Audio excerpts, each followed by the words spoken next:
Welcome back, everyone. We are going to continue this conference with a session 3, which is called Protecting Creativity in Europe.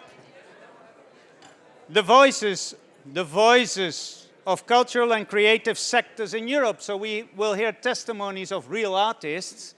But before we hear that, we are going to listen to a presentation, actually 2 presentations, on the issue of cumulation of rights. And we are going to do that first with Estelle Derclaye, who's Professor IP Law at the University of Nottingham. And she will cover, yes, give her an applause already, why not? And then we have here as well, so she will give the academic dimension, and then we have the real practical business dimension of cumulation of rights, and that dimension will be covered by Anne Becker, who is Head of Policy and Public Affairs at Video Games Europe. So we kick off. Thank you. We kick off with Estelle.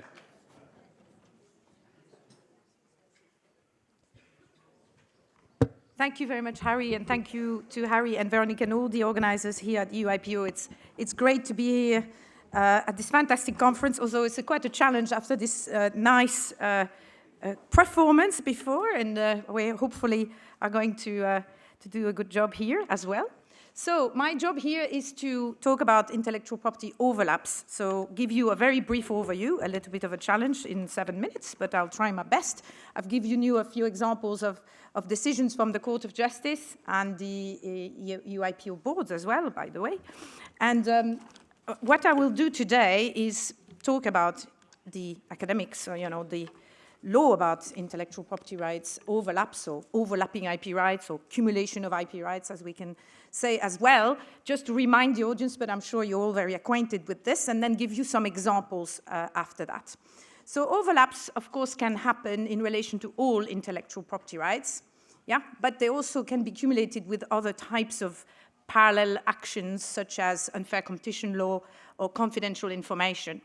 And internationally, most overlaps are allowed because there's not much or anything in the international conventions. There are very few rules regulating the overlaps of IP rights. The most famous one is the copyright design overlap, which is regulated in the Berne Convention. Why? Is because originally IP rights were thought as watertight. They don't, apply in accumulation, so they don't overlap. There's no overlaps in, say, protecting the same intellectual effort by different intellectual property rights. So there's no issue with that. It's not causing any problems.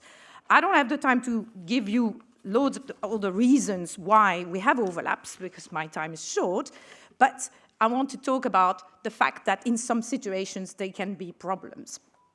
And it's not to say that IP overlaps as such are bad. On the contrary, they can be very useful, and I'm sure Anne, who will be following me afterwards, will give you the view of the video game sector and how it's really important to have different IP rights to cover your basis. And I've done some research on designs recently in the UK, and the lawyers that I was interviewing were saying exactly the same. What? Oh, I forgot to register my design, and what should I do, etc. So you can use these different types of protection if you forget to register, for example.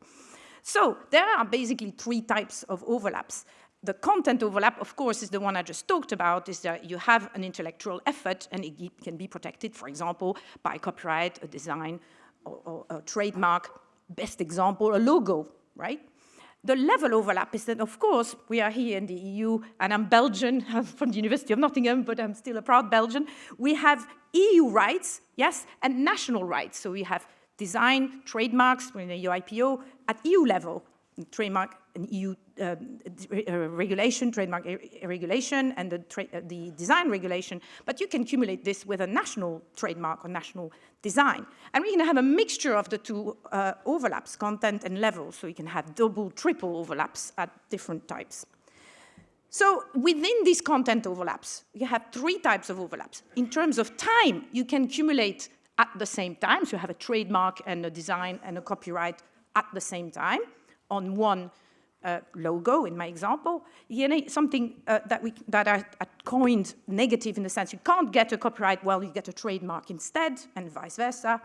And a posterior or subsequent is that you're trying to get another IP right once your first IP right, for example, a patent, has expired, and you try to lengthen the protection. Now, as I say, normally there's no issues, but sometimes there's some problems, and I will illustrate this with some examples caused by the overlaps. So first of all, when you have a concurrent or simultaneous overlap, you can have regime clashes because the rules are not the same, say, under copyright that they are under trademark. And you can also have sometimes overprotection because in all three types of overlap, so simultaneous, negative, or a posteriori, because then you have so many different rights on the same effort that there will be overprotection at the end, restricting competition and sometimes free speech. And we've seen in the Riaux and Evora case, for example, a long time ago from the Court of Justice, it can restrict the free movement of goods as well. Yeah. So there's some aspects of the overlaps between copyright, trademark, and designs, and I'll focus on this because we are the UIPO and it's a copyright conference, but Anne will talk more about the other IP rights.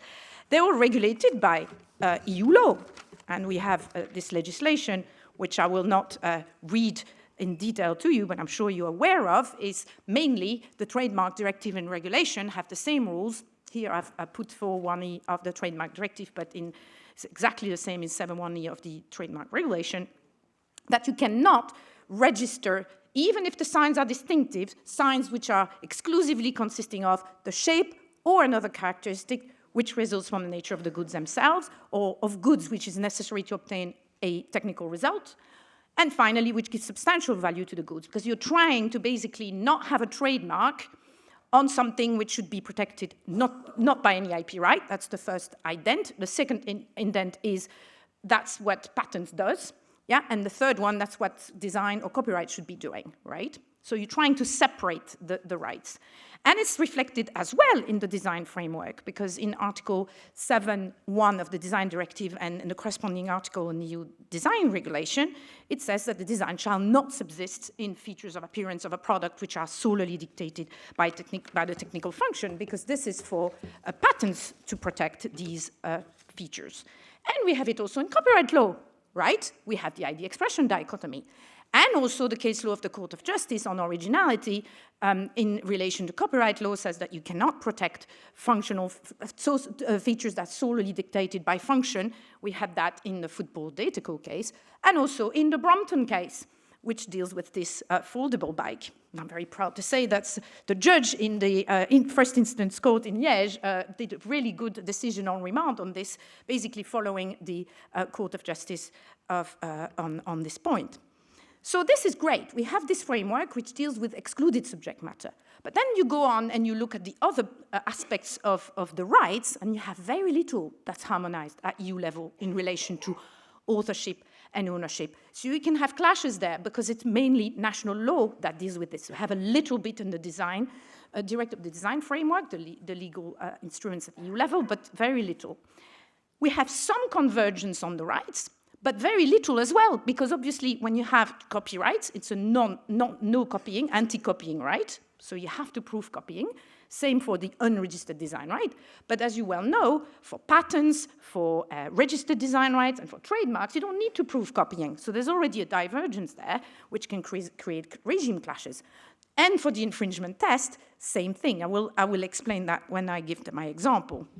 But last but not least, and I refer to what Séverine was saying about the exceptions just before the break, it's great. We have now more convergence in the exceptions. We have that in the new design framework that was adopted last year. We have now a parody and a criticism and comment exception. We have a repair exception. But does copyright have a mandatory exception for repair? No, no, no. It's totally optional. So we can have problems there too. And that's what exactly what Séverine was saying before, that the exception, as much as Puna was saying, maybe there should be or there must be mandatory. So to conclude, let me give you a few examples. Famous examples that obviously the UIPO had to deal with and the Court of Justice had to deal with. The Lego brick, right? There was this case, very important case in relation to the Lego brick, where Lego tried, after having, in some countries it was a patent, some countries it was a design, that their rights had expired. So it's an example of a posteriori or subsequent or sequential overlap. And they tried to register a trademark. And well, the Court of Justice said, no, you can't. And in fact, it can be protected by design law because there is specific modular protection of modular designs, all right? Another example, the Louboutin Red Sole, okay? This is the famous case from, again, the Court of Justice, where the color was applied to a shoe, and it was not a shape. Do you remember what I told you before? Under the previous trademark directive or framework, this is also in the regulation, you could exclude shapes, yeah, that was giving a substantial value to the work in question, the product in question. So it was fine because it was not a shape, or the Court of Justice said it was not a shape. But now it's not just shapes that you can exclude, it's other characteristics. Some people have said, well, other characteristics, but anything could be something in 2 dimensions, like a pattern. And that's why I put the Louis Vuitton pattern here to say, well, maybe that could apply to colors and patterns now, this exclusion. It's not retroactive, but in future. So let me give you a few examples to finish off my last slide. I cannot not cite the famous spending case, which we'll have the court decision on the 4th of December, and because also the Advocate General is here, of the copyright design interface in relation to the Mio table and the USM Halle furniture. I've given the examples here. It's not a design case, it's a pure copyright case, but it's a very important case because it talks about the protection requirements and what they are under copyright law, and the infringement test in copyright. And the issue is if the infringement test is the same or not in copyright and design law. So we will have a very interesting, I hope, decision, and I hope that the court will follow the excellent opinion by Advocate General Spooner in this case. But my very last point is the Dafonica case. And why is this important? This is a very old case, 2011, District Court of The Hague, just a first instance court. But it's really interesting because this case would not happen anymore nowadays thanks to the new legislation on designs, because in this particular case, I don't know if you can see it, but a little black child is holding a Louis Vuitton bag with the pattern of Louis Vuitton, and Louis Vuitton said, okay, I'm suing the artist for having included this pattern, and I'm not suing it on the basis of trademark or copyright, because I'm probably gonna lose, because there's an exception for that, but there's no exception in the design system, so they sued on design, and this is the problem with the overprotection that an IP right can, or a collection of IP right, the accumulation of IP right can give you in some situations, is because there are no exceptions for that particular use. And in this case, the court said, sorry, but I'm using freedom of expression or freedom of the artist to rule in favor of the artist, because she was trying to make a point about the war in Darfur compared to these big multi-million companies making money in the fashion world. And nowadays, we wouldn't have to do that because we have this exception for parody and critique in the design system. So my time is up, but before I leave the floor to Anne, I wanted to showcase a few books that have been written on overlaps, and there's plenty of other literature, of course, that I could cite. But thank you very much for your attention.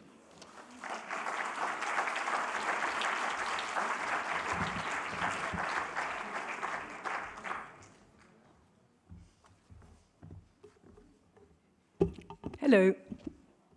Oh, great, the slide is up.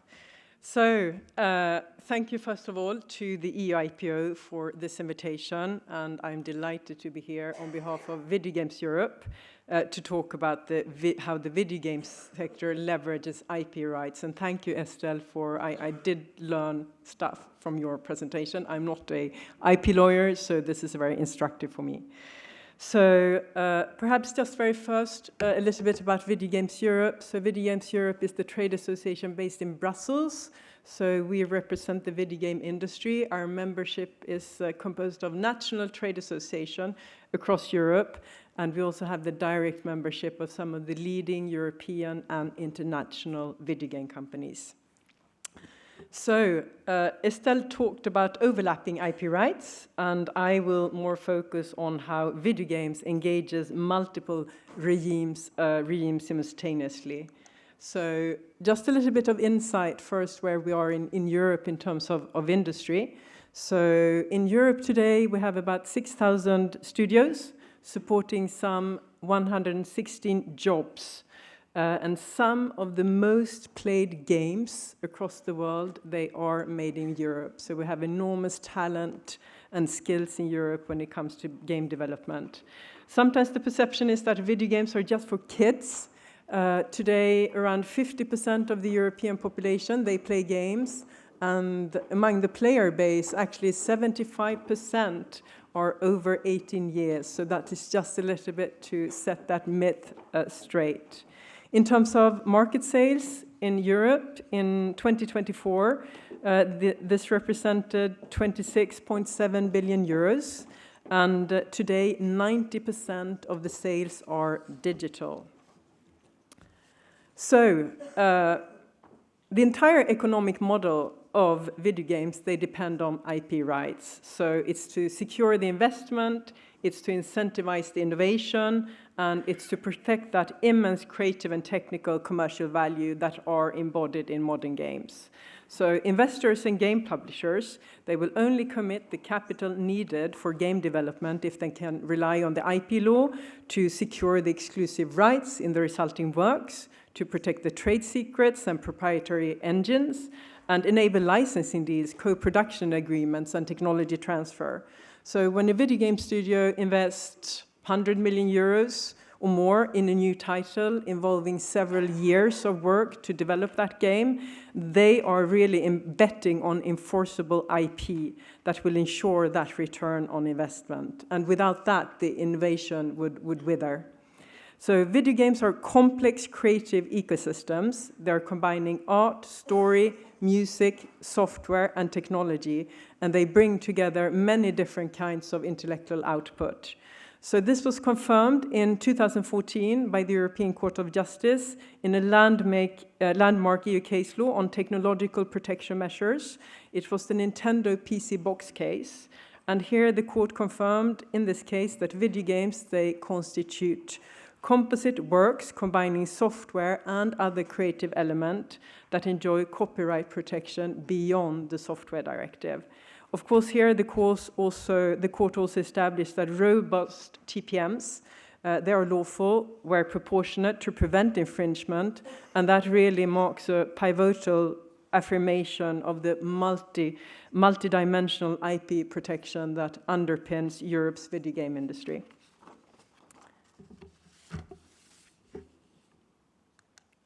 So we're now looking to go to the 5 core dimensions of IP in games and their layered protection. So first of all, we have copyright. Copyright is protecting the expression, including the visuals and the code, of course. So by way of example, you may have heard of Ubisoft Assassin's Creed game. So that is a very famous, very popular video game title. It has in-depth historical narratives and detailed built-up virtual environments in which players, they immerse themselves in history. They travel to 9th century Baghdad. It's the Viking raids in England, and it's the ancient Egypt and Greece, etc. So this whole virtual world in all these various Assassin's Creed games, it's artwork, it's the storyline, it's dialogue, it's the characters, it's animations, it's cutscenes, it's soundtrack, it's historical reconstruction, and all these are original creative expressions, and they are protected by copyright together with the software code, so both the source and the object code. So companies, of course, they do enforce their rights in case of infringement. So they take legal action against copycat projects that, for instance, replicate their creative aspects, including character, maps, user interfaces, all that video game development has gone into. Then let's go to trademarks. So trademarks, as you know here, they protect the names, the logos, the distinctive designs that identify sources in order to prevent consumer confusion.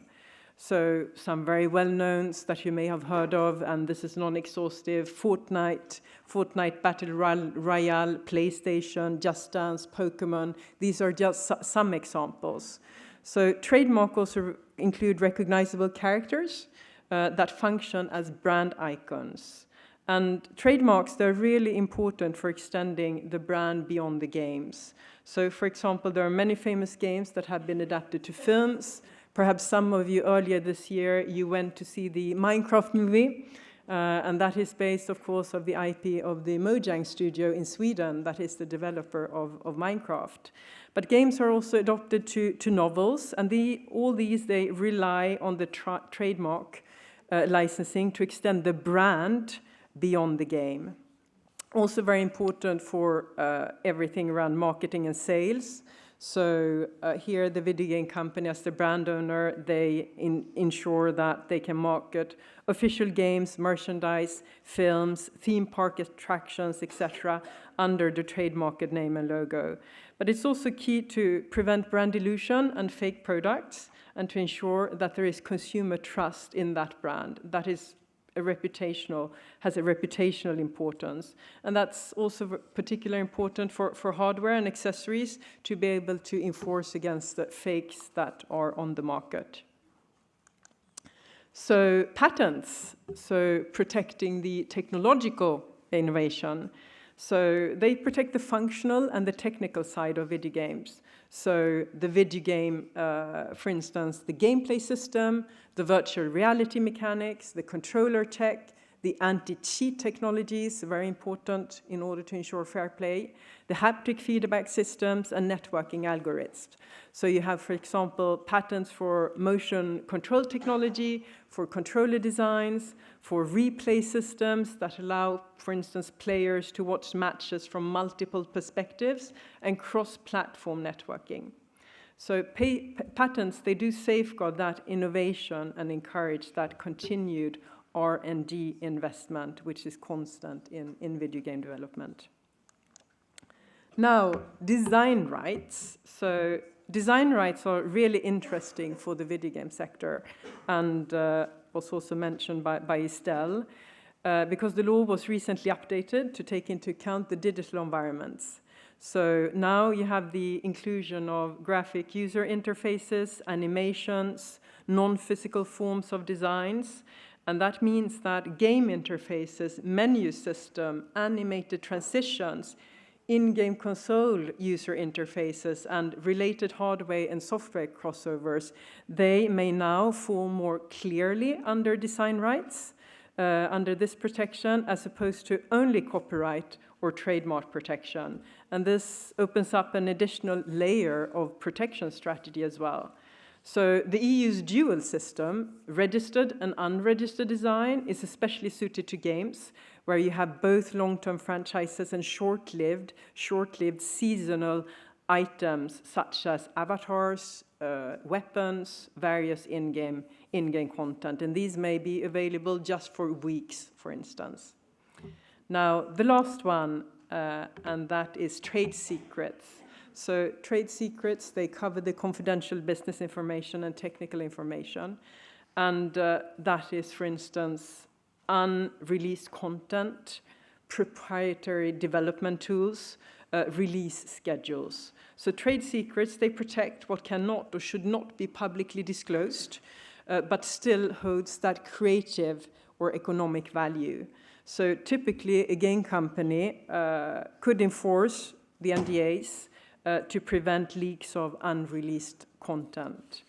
So that pretty much closed that circle of these 5 core IP rights, and no single form alone would be sufficient to protect the complex work that video games are. They're all interacting in this layered protection. And they enable lots of things. So they enable licensing. You probably know how, for instance, the game Fortnite regularly hosts crossovers with other famous IPs, so Marvel, Star Wars, Lego, etc. They also enable user-generated content creation. So many game companies, they allow the players and fans to create content, to share and use on their platforms. And that's a really good example how copyright, trademarks, and third-party licenses, they coexist within the game ecosystem. esports. So this is when teams or players, they play against each other competitively. So that is based on the licensing of the game IP to the tournament organizer. Music collaborations. So music collaborations where you have music performances in virtual worlds.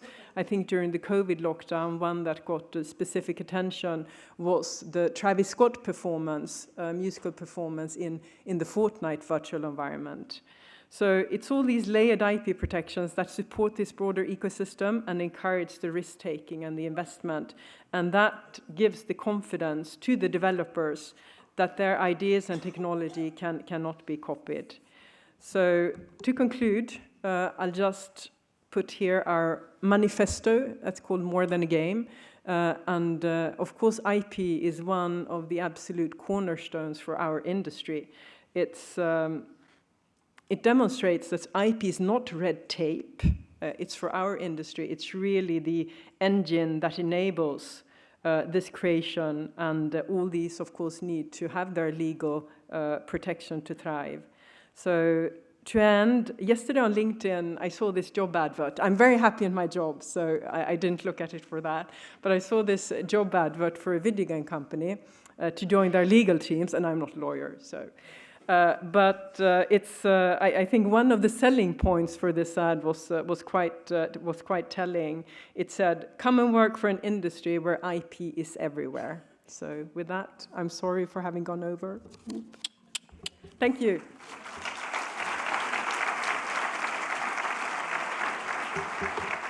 Thank you very much, and I'm going to sit down now because well, we don't have really time, but if you promise to make it short, I will pose you both a question with the request then to give a succinct and short answer. So, Estelle, first we go to you. So that was an impressive overview of accumulation of rights in view of the case law of the Court of Justice.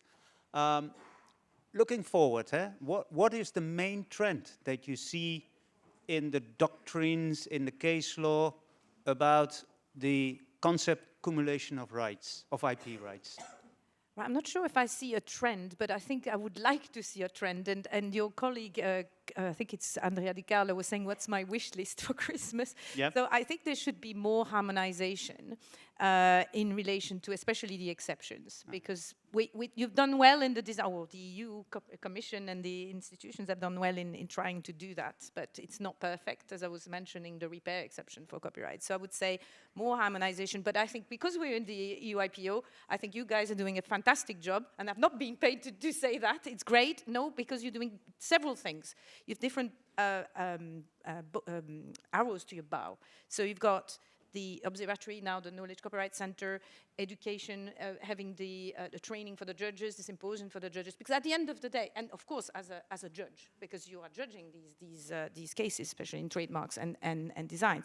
But I think what's really important is harmonization is really hard to achieve at the Commission and in Parliament level, and the Council level, but it's really important to do it at the judge level, because the judges are the final judges of what the law is. And I think what you do is having these cross-disciplinary and national judges meeting together to discuss their cases is what I think should be carried on being done. So thank you for doing that. Carry on doing it. Yes, and we did not prepare it like this, just to be clear, everyone. Yeah, but it is true. I think you have a point there. In the absence of hardcore legislative changes, I mean, obviously what we try to do as EU IPO is to promote, let's call it soft harmonization or soft law promotion.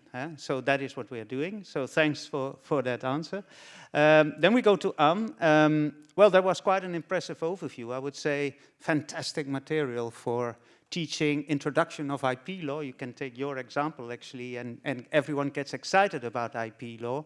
But looking seriously now to your sector, the enterprises dealing with video games, what do you see as the main challenge, actually, for your business when it comes to managing all these IP rights, including trade secrets? No, thank you, Harry. And I'm glad that was a useful overview. And I just give credit to my colleague, our legal consultant, Darren McCreevy, who has helped me prepare this. But yeah, so I mean, of course, large companies, large game companies, they do have large legal departments that, you know, manage these IP rights, and it is core. It's really important considering the enormous financial and resource investment that is going into this. Sometimes for certain video game titles, you know, you have years of development, and sometimes 1,000 up to 2,000 for some AAA titles, contributors to that. But I think Europe, looking at Europe's video game studios are mainly SMEs, and I think it's important to make sure for them that there is good information and awareness of the different IP rights. And I think here, EU IPO, I think you do some awareness raising on that. I also know that WIPO does it. They have a specific program, for instance, towards game developers in Central Eastern Europe, so they learn about the IP. So I think we're also really keen to see whether the Knowledge Center can also be a resource for that as well.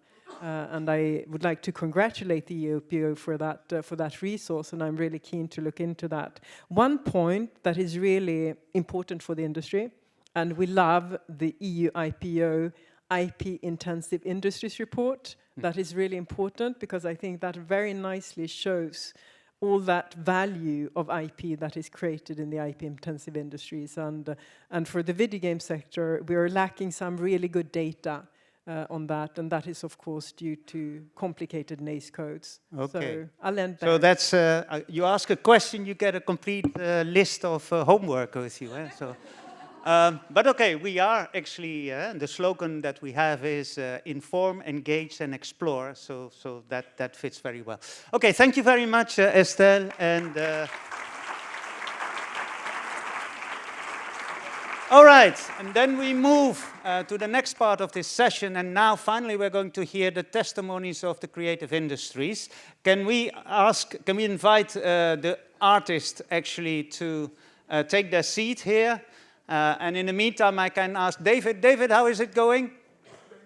Going fine? Yes? I mean, you can't maybe see it, but he's making a fantastic art product here. And no, don't worry, you will see the outcome later, and if not tomorrow, but he is doing a fantastic job. Now, the 5 artists that we have sitting here, one of them is a journalist. So we thought actually, okay, if we have 5 artists and one of them is not only a journalist, but also a scriptwriter, then let's give him the floor and moderate the testimonies of these 5 artists here. And Simon Riaux is, well, the moderator now. Simon, the floor is yours. Hello, nice afternoon to you. A quick word before letting my accomplices speech and giving you some fascinating testimonies. Once again, I would like to thank you for being here today. It's an honor, a joy, and maybe a little bit of concern, a necessity, because actually this panel could have been titled Kittens Dancing in a Hurricane, which is both cute but, well, concerning. What do a journalist, a music composer, a fashion designer, an actor, and a writer have in common? I'm not talking about sweet tooth for toxic liquors or what I like to call money disability. No, well, we create, we share creativity, we try to transmit it and sometimes make a living of it. But during the last decade, and I would say during the past 5 years, many of them have realized, experienced that being an author, being a creator was no longer such an obvious or well-shared concept. Whereas our fields of expertise, our passions, our practices are deeply intertwined with innovation. Well, our fragmented legal landscape, a lack of formation, information, could transform innovation in predation. So, we are kittens dancing in a hurricane. And maybe we are collectively at a crossroads at a defining moment where law, creators' rights, and IPs, and trademarks, and copyrights, and all these words that us artists absolutely don't understand need to be reaffirmed and shared. With the speakers around me that I'm about to introduce, we will try to share testimonies on these matters in order to understand how the UPO Copyright Knowledge Center can be a decisive tool for all of us. So please welcome next to me Andy Smeets, musician and film music composer, Lucian Broscatean, fashion designer, Nathalie Boyer, actress and voiceover artist,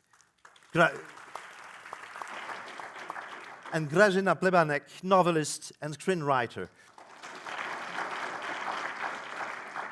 To begin with, Nathalie and Grażyna have testimonies and speech that they actually prepared. So, we are going to welcome them and hear from them, and then after that, the discussion will truly begin.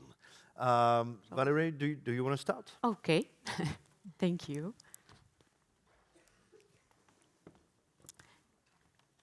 I think maybe there is something on screen before I start. I don't know who starts that online. Oh, thank you. Vivez toutes les émotions du cinéma avec carte noire.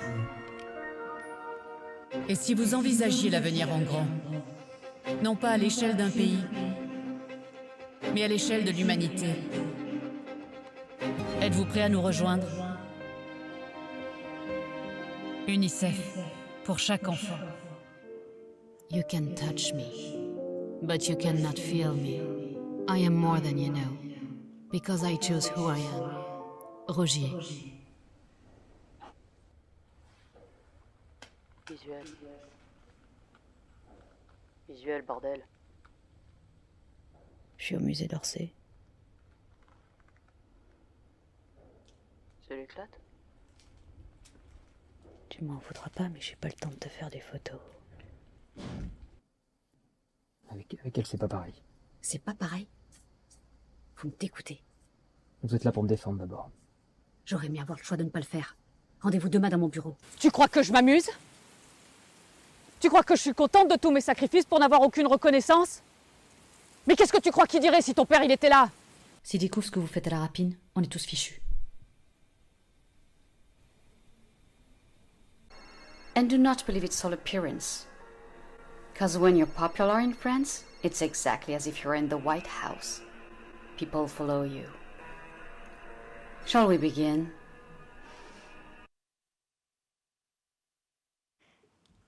Thank you. Thank you so much.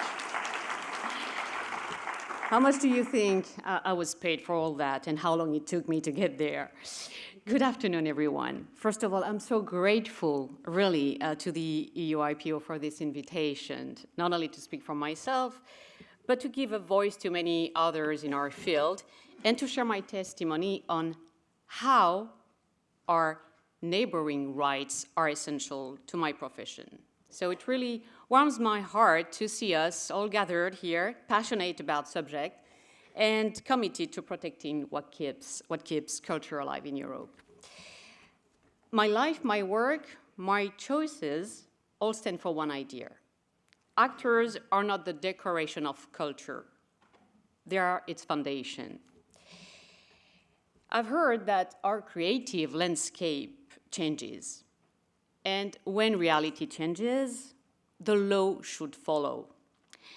Studies show that over 70% of performers' work is reused online without proper remuneration. As actors, we are not protected by copyright. We rely on neighboring rights. I repeat that. We rely on neighboring rights. But these rights are not a bonus for us. They are what allow us to live, to stay creative, to remain free. For instance, many producers and young filmmakers don't even realize they need to pay, for our performance, for our images, our voices. It's shocking, but it's reality. Those rights actually recognize invisible work. You know, the hours of emotion, preparation, transformation that audiences may never see, but you deeply feel. In France, as in many European countries, we acknowledge the importance of these rights.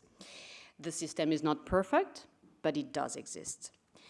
And so they allow us to be paid not only once, but every time our work is shared, replayed, or rebroadcast, exactly as it should be.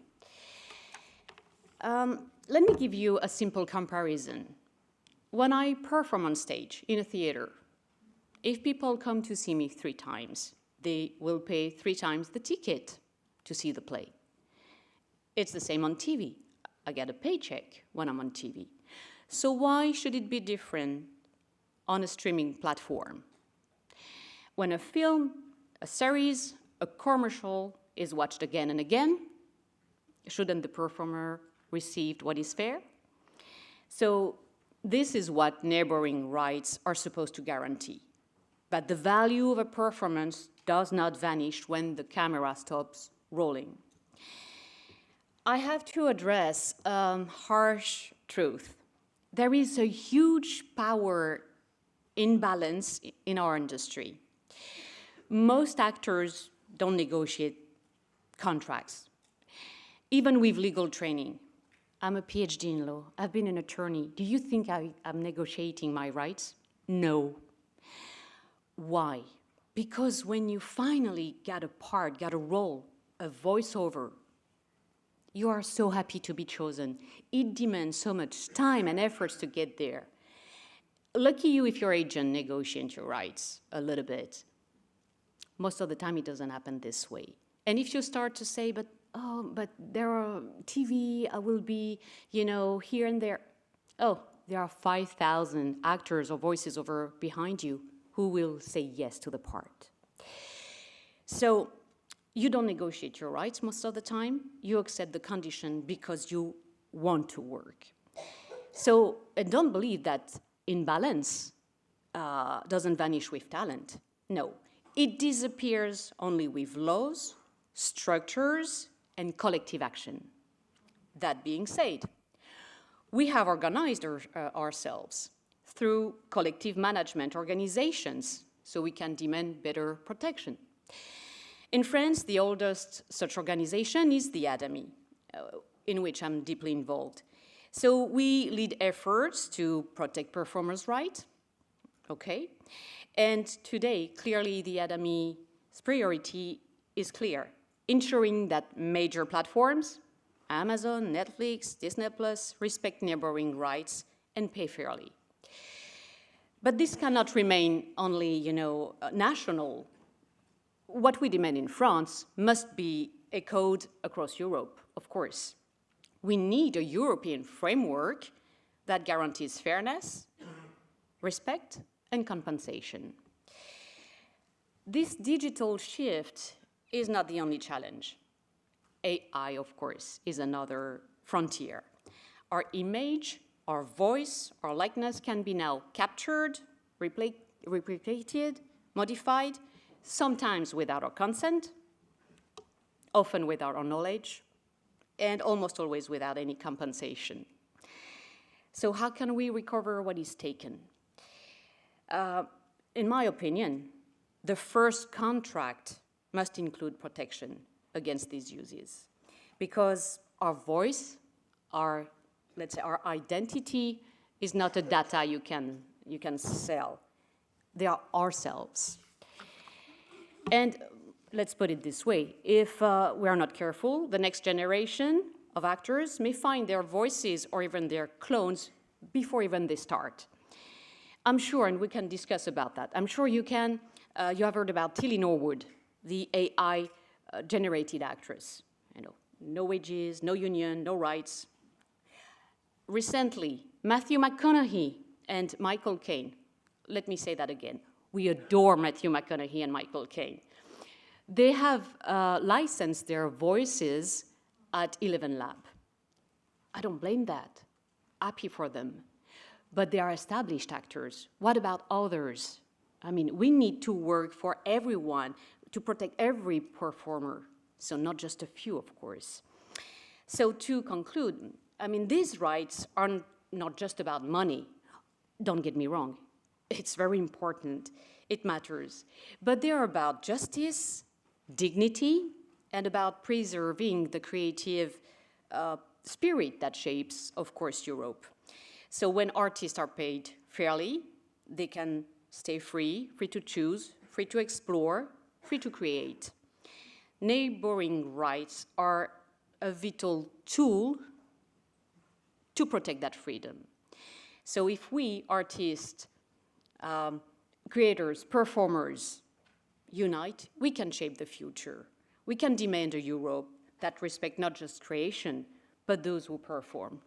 Thank you so much.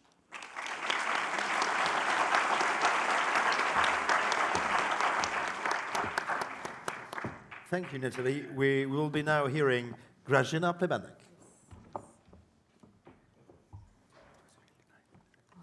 Hello, I'm delighted to be here with my fellow artists and other distinguished speakers. Thank you very much for the invitation for this great conference. I'm here to give you the taste of how the work of writer looks like, really. So maybe I will just briefly say what happened during the last 2 months in my professional life. I woke up today in Warsaw, Poland. Yesterday I woke up in Lublin, another city in Poland. I haven't been at home for about 8 weeks. That's because I promote my book, and without traveling I wouldn't earn any money. You could think it's all about luxury hotels, red carpets, cocktail parties, but no. It's about shabby rooms next to libraries, it's about food swallowed in trains, and it's about the constant marathon with carrying a suitcase. Being a writer is one of the most mobile professions, maybe except from truck drivers. But to support ourselves financially, we have to travel all the time. I'm a professional writer, which means that I earn a living by writing. I make money on books, but I have to support this by other job, which is journalism as well, in my case. Let me show you writers' work in numbers. To write a book, it usually takes 2 years. That's every day roughly 8 to 10 hours. That's in my case. So let's say it would be 50 hours a week, 200 hours a month. Overall, to write a book, it takes 5,000 hours. During these hours, we are not paid. We invest our time, our money, our force and energy, and talent, obviously, and knowledge. We are not paid. You might think royalties are the solution, but no, because royalties we get only after the premiere of the book, after several months, actually, if so. We also get sometimes an advanced payment, but let's be honest, it's just an equivalent of a few small salaries. I mean, really small. And also this amount of money is deducted from our royalties. But yeah, now we have the premiere, the day of the premiere, everybody are happy. You go to the library, you go to the bookshop, and you buy my book for, let's say, 20 euros. 50, I wish. But no, it's, it's 20. I get €1 out of this on copy. And in Poland, where I publish, I got 50 cents because we don't have fixed book price for the book. The day of the premiere, my book is published by pirates. So you have my book for free, so you don't go to the bookshop. If it's not enough, AI is stealing my work without asking me, without informing me, and without paying me, obviously. We writers often hear well, get a real job. But let me tell you something. Writing is a job. Writing creates other jobs for many people, because writers and our stories are the foundation of jobs of publishing houses, distributors, literary critics, festival organizers, librarians, booksellers, the film industry, and the theater industry, and name it, much more. You can say that AI can write stories. Yes, it can, and it does, actually, now. But will never be anything more than it's already written. So AI never will give you anything innovative, anything creative, anything provocative, which is the core of the art. And it will give the feel-good product, which will sell well, but at the end of the day, it will kill the independent thinking of the humanity. Human writing needs to be protected, and literature will not survive without subsidies and protection.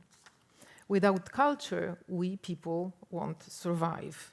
We will lose the ability to think independently, and we will become a pulp in hands of those in power.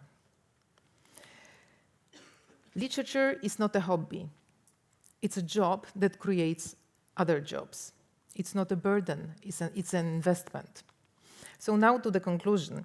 What do we need? I hear often about to opt out.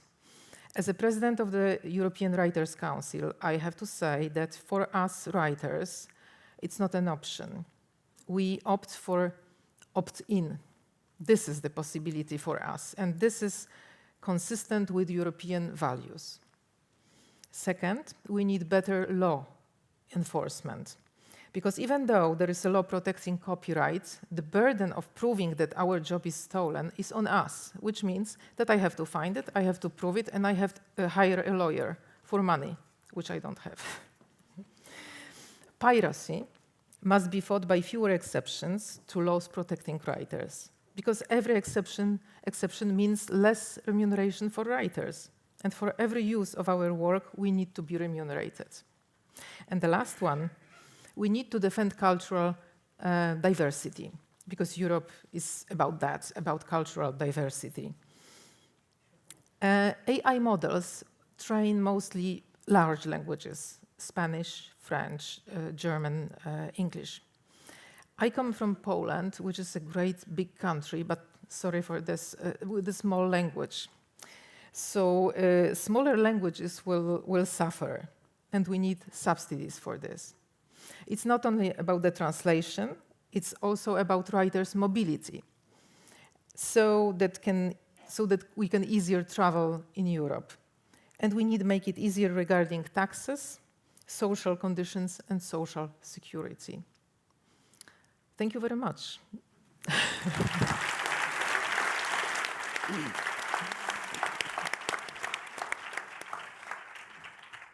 Well, we just heard how a functioning legal system, a modern legal system, was fundamental for our activities. But since we are, specialists of the law, artists, journalists, there's one kind of people that is missing. It's the audience. The audience is not here, and maybe there's a critical issue, and I would like to hear you about that question, Andy. Maybe it's the information, the education, both of the audience, of us, and, well, I know it's a matter of importance to you. Yes, it is. Thank you, and thank you for allowing me to speak here. When I listen to all of you today, I can only say there's a lot of good stuff going on. We all know that. There's hard work going on. There are lots of things that are being developed. But being a guy from the street, so to speak, meaning I sit on that podium with my piano and my string orchestra, which I will present afterwards to you guys, by the way. I'm the man at the floor. Now, I've been in this business for over 40 years, and I know by now where all these problems are. I could repeat what the two ladies have just said, It's not going to do me any good because it's the same story. What I do notice, and having been an educator as well as a director of a theatre school for quite some time, what I do notice is that the gap between what does the new generation, speak to student, know, and what do you all know? And that gap is way too big and should be closed. Why should it be closed? The future, and that's probably my teacher heart, lays with the youth. Now, they go to a conservatory, a dance academy, theatre academy, name it. And they want to make music, they want to dance, they want to design video games. Doesn't really make a difference. They want to be creative. What the education system misses is proper education on what you're developing. Most of the young musicians I've worked with and still work with, you ask them anything about copyright. Oh, yeah, but I want to play. Yeah, I know. They've taught you how to play. You know how to play that violin or whatever instrument. But do you know how to protect yourself? You're going to get 50 euros there if I go play. No, that's not the question. The question is, do you really know what you're getting yourself into? And now looking at this opening of this copyright center, for me it would be an amazing thing if that gap could be made smaller by proper training of teachers, and teachers, of course, then properly training the students that go into a world that changes very fast. I take myself as an example. I started pre-internet. You're in the Netherlands. I was born there. You become part of Bimestemra, and you do whatever they ask you to do, and you're happy with everything that's happening. And eventually I found out the hard way, unfortunately, because I wasn't trained either, as in, yeah, but that's what you need to do. That's what you should do. Eventually, internet comes. And I'm like, okay, I can distribute my stuff. I can now put it eventually on YouTube and later on Spotify, all the platforms. Not realizing that when I went to my copyright lawyer that does my bigger contracts nowadays, that she told me, oh, you've got something going on in England? I can't help you with that. So why? Brexit? She says, no, it doesn't have anything to do with Brexit. It has to do with the fact that each country has different laws. I said, yeah, but there's a harmonization. True, but it doesn't mean anything, really. I don't know what I just performed in his beautiful country in Romania. I don't know the Romanian law. And the way the Romanian law looks at what is harmonized can be totally different from what is going on in the Netherlands. Not to mention the fact that I know there's a number of lawyers here, so forgive me for what I say right now. If you have a good lawyer, they know how to work with a translation. I happen to speak a number of languages, and I look at European regulations, and I see translations, which are perfectly done, but there's always that little gap that you're like, a good lawyer will take that apart, no matter what. Meaning, here I stand, the musician, the composer, the performer. Oh, wait a minute, but I can do this in the Netherlands, but tomorrow I'm flying to Spain. And next week, I'm in Romania. Not to mention the fact that half a year ago I was in China, and they don't even know what you're talking about. Unfortunate, but that is the truth. That's the harsh truth for every student, every new musician that walks into the field where I've been for 40 years, and I still don't know exactly how it works. I still have to call a lawyer and say, like, Bindu, what am I doing? How does this work? Why? Tell me. So, Harry, I don't know, Harry is right there. Harry asked me, give us a good advice. Well, I'm not sure if it's a good advice, but one of my advice would be, please develop educational packages. Make it that our next generation knows what they're doing. Or at least have some knowledge, rather than when I came off at the conservatory not knowing, oh yeah, I wanted to play. And I did. I did a lot, and I still do. And I still lose money every day because of the stupidities I did once I left that school. And I do. And like the two ladies there, I happen to live here in El Campello, speak just outside of Alicante, so I have a beautiful life around here, but I also like to have the food on the table. And unfortunately, even in Spain, you have to pay for that. So we have to make money, no matter how you look at it. And that's something that a lot of these musicians, but I could also speak for the theater people and for the photographers and for anybody else, they're lacking the information that on your level is amazing. I mean, I've heard a lot of good stuff, but the gap between where these people, like myself, the work floor are, and right there is way too big to make this work. Thank you.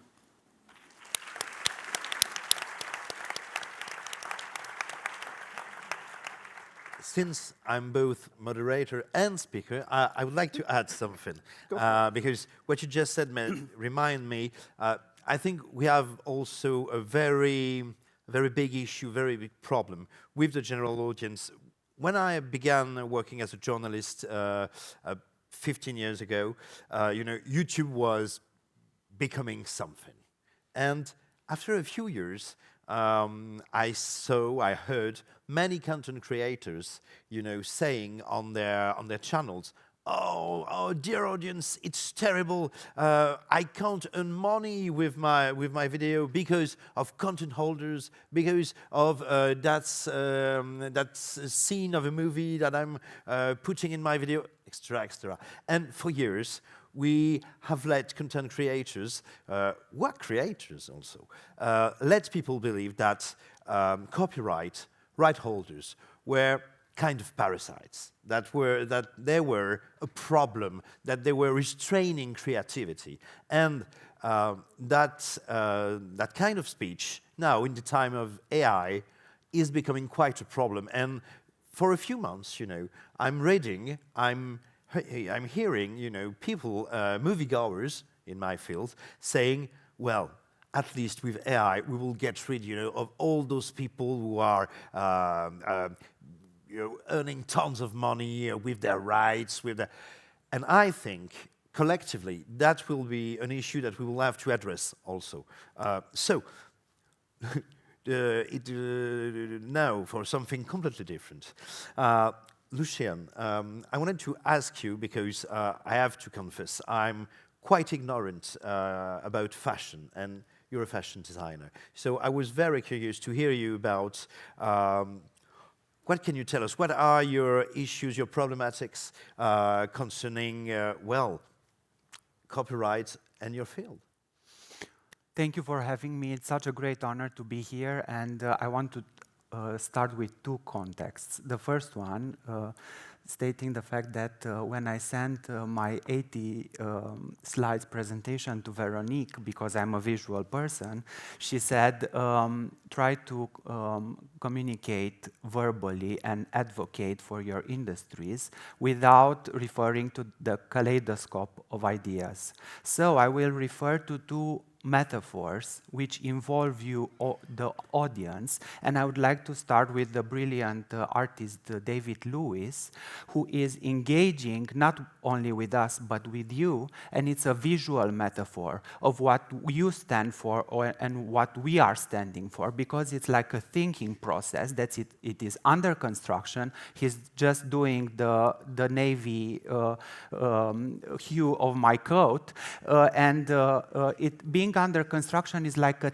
think tank in which we need to be very humble, and we have to be very attentive to what the academic brilliant people and what the law people and what the expert people were telling us artists, how we can be protected, how we can be empowered by these creative minds.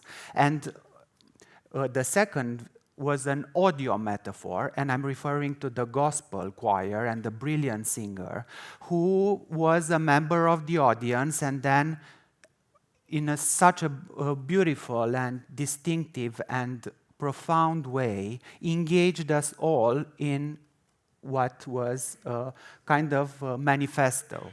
It's the same with fashion. Fashion is an extension of our personality, beyond trends, beyond everything that is taught or practiced by designers. It has to incorporate part of our personality.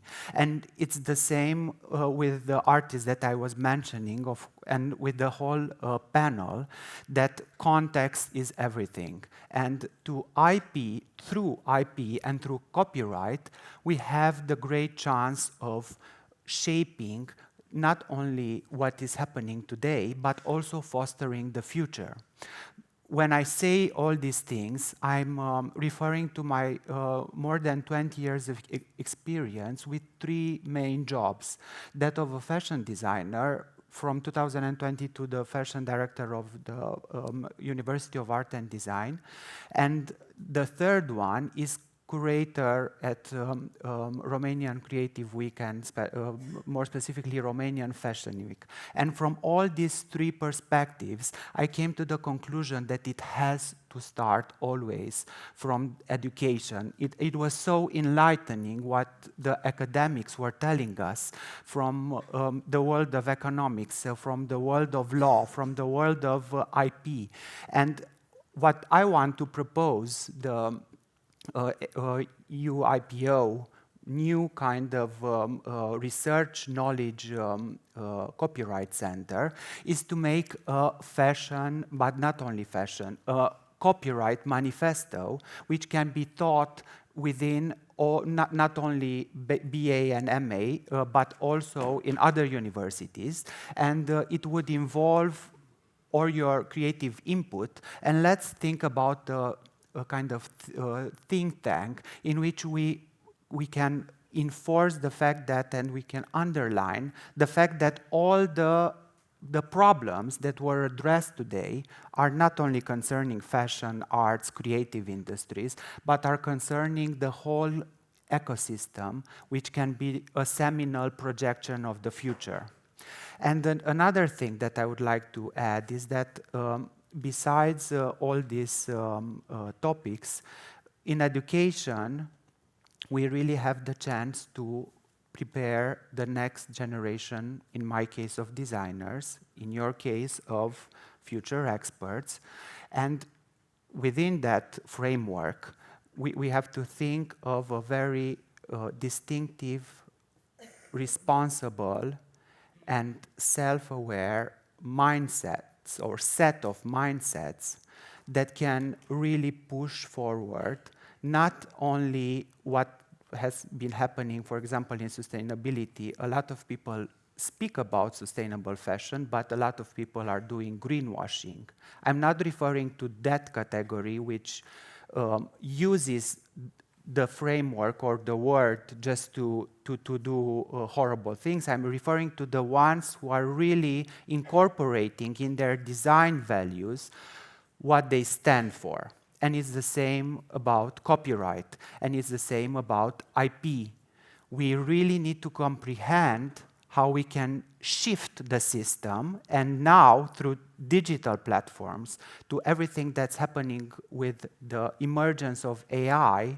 It is a moment, a revolutionary moment. Let's just refer to the last season of fashion shows where we had so many changes at the big houses with creative directors taking the lead and making a huge step forward in building a better future for those brands. In this case, and in those cases, it's all about thinking about how the future can be formed, not as in trends, but as in ideas, concepts, and knowledge.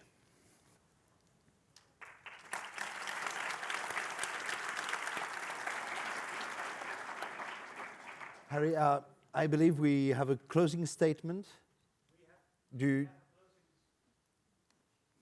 Or not? We have a closing statement, yes. Do we still have time or not? You can still have a few minutes. Great! Cool! So I wanted to, oh, it's back.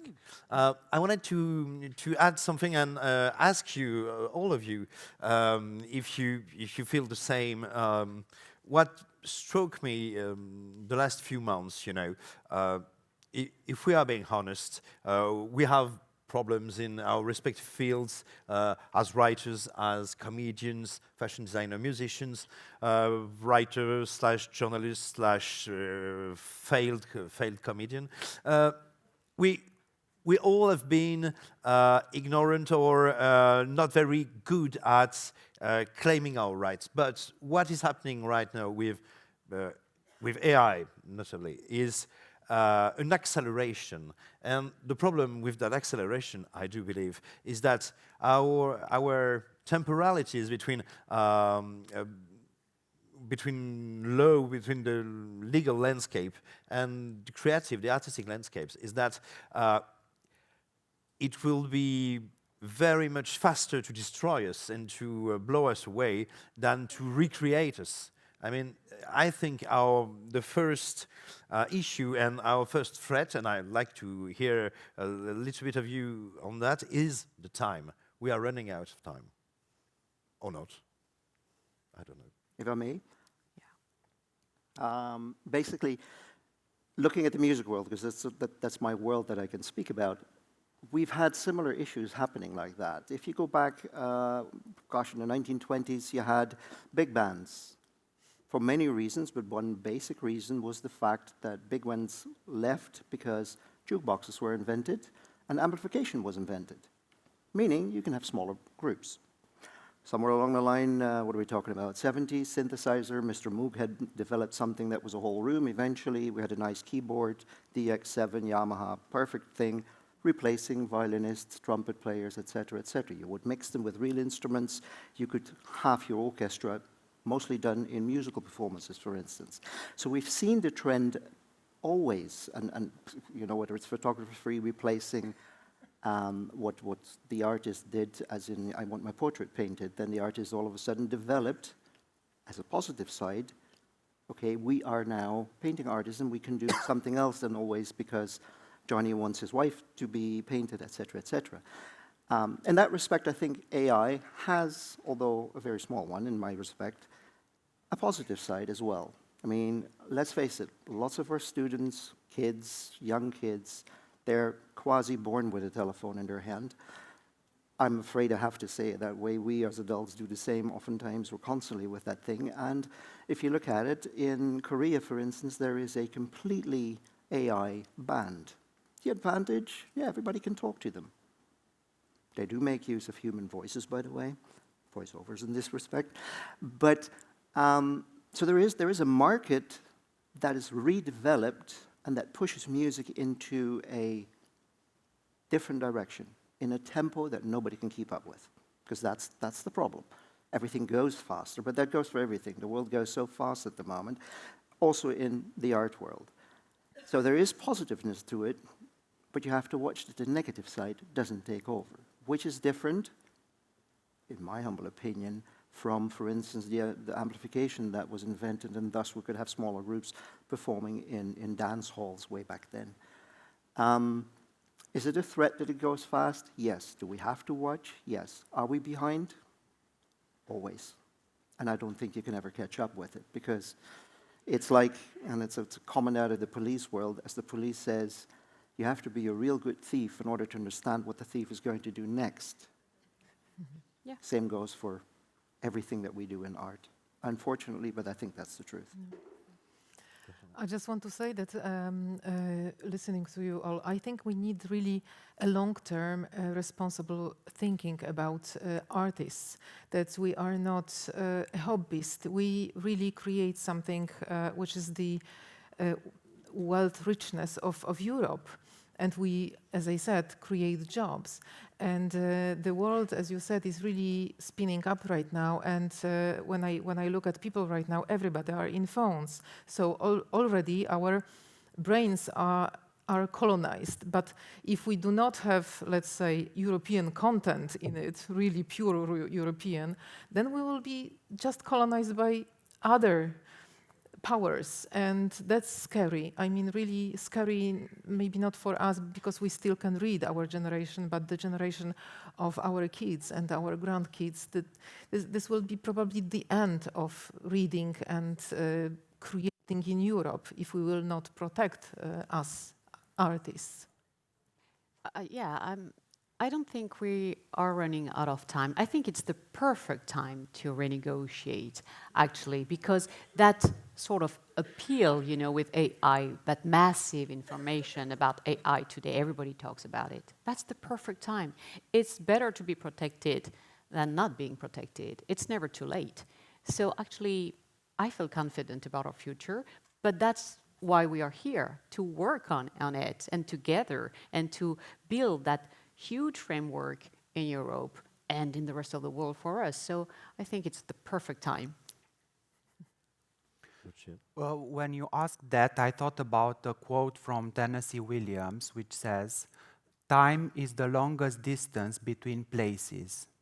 And of course, it's a metaphor as well, because it can be physical places, but it can be also symbolical places.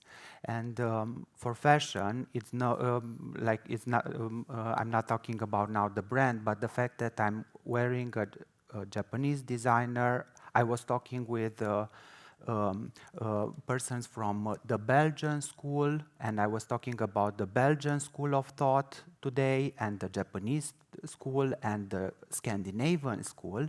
All these places, conceptual places for the fashion training, are having a very powerful philosophy about the destructive part of fast fashion and the beautiful part of slow fashion.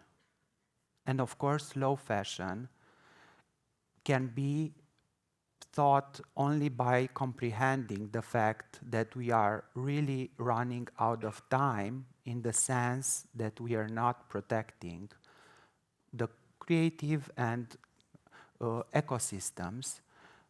And I really believe that slow fashion is a kind of symbolic answer to your question. Thank you very much. Thank you. Thank you. And thank you. And a warm applause for Simon, Simon, Andy, Lucian, Nathalie, and Grażyna.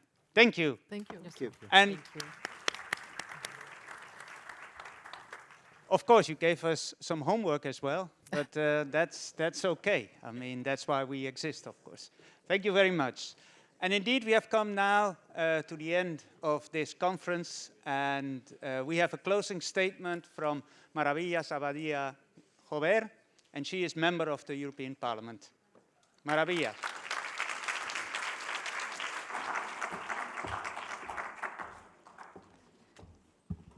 Thank you, Harry. And thank also João, Executive Director, for your work leading this organization. And thank you to all the speakers and the creators who have shared their stories today. Listening to you remind us that copyright is not a legal abstraction. It is the living framework that allows Europe's creators to work, innovate, and inspire. I am particularly pleased to attend this conference and to take part in the launch of the Copyright Knowledge Center. This new initiative will become the backbone of UIPO's work in this field, building on tools such as the Out of Commerce Works portal and complementing the office's vital efforts in awareness, enforcement, and education. These initiatives form a solid foundation for Europe's capacity to tackle the persistent threat of online piracy, because the challenge remains enormous. According to the UIPO's 2024 study, Internet users in the EU still access illegal content on average 10 times per month. This is not a victimless. It undermines an ecosystem that contributes 7% of the EU's GDP and provides over 17 million jobs. As a member of the Employment and Social Affairs, I view this industry as an essential pillar of Europe's social fabric. They sustain millions of families and shape our cultural identity. Piracy does not only erode revenues, it erodes confidence, opportunities, and creativity itself. every illegal stream or download weakens the conditional that allow a musician, a writer, or an actor to keep creating. That is why I commend the UIPO for its leadership in this area, notably through its work on live event piracy.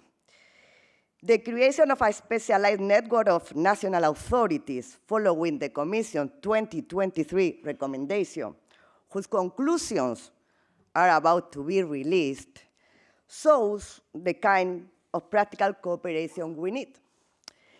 The 3 sessions we have heard today have been particularly enlightening, providing valuable food for thought also for our work in the European Parliament, whether on copyright and digital challenges, the accumulation of IP rights from a business perspective, or the testimonies for creators themselves. But protection alone is not enough. Copyright must also evolve to stay relevant in a rapidly changing technological landscape. The debates we are having in the European Parliament's Jury Committee on generative AI illustrate the magnitude of this challenge. We must craft a framework that reconciles technological innovation with fair remuneration and transparency to rights holders. The same principles apply to the accumulation of copyright with other IP rights, a reality in many creative sectors, which shows how creativity, innovation, and business thrive together when the legal framework is clear and predictable. Finally, I want to thank the creators who spoke before me. Your testimonies have brought to life what copyright truly means: freedom, dignity, and recognition. You reminded us that Europe's cultural strength lies not only in our laws, but in the human stories they protect. Let this new Copyright Knowledge Center be a meeting place between policy and practice, between creators and institutions. Together, we can ensure that Europe remains the best place in the world to create and to make a living from creativity. Thank you very much, but I now look forward to the housewarming cocktail and the live performances, and I am quite sure that the second day of the conference will be as successful and inspiring as the first one. Thank you very much. Okay.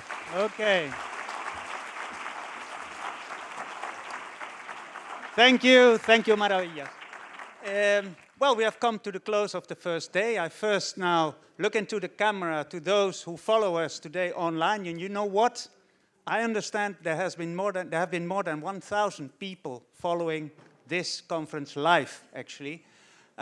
We hope to see you all back tomorrow, or not, of course, haha. But we start at 9:30 sharp here. And for those who are here in the room, please go outside now to the main hall where we will start the celebrations to launch the EU IPO Copyright Knowledge Center. Thank you.